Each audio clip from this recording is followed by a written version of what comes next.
নীল দিগন্তে ওই ফুলের আগুন লাগলো, লাগলো নীল দিগন্তে, বসন্তে সৌরভের শিখা জাগলো, বসন্তে।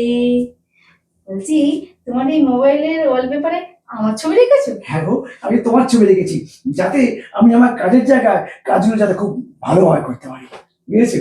মানে মানে মানে কি হতো, ওই কাজের জায়গায় কি হয়, টেনশন হয়। আর তুমি দেখো, যদি টেনশন হয় তাহলে কি আমি ভালো কাজ করতে পারবো? পারবো না তো। কি ঠিক বলছি না? হ্যাঁ, ঠিক বলেছো। কিন্তু এই ছবি? আমার ছবি, ছবি ছবি আসলে আমি যখন কোনো কাজ শুরু করতে যাই, সে শুরু করার আগে টেনশন রিলিফের জন্য আমি একবার তোমার ছবিটা দেখে নিই।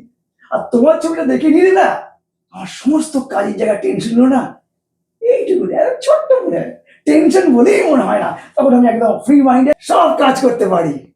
ও তাই? তাই তাই তাই তাই তাই তাই তাই তাই তাই তাই তাই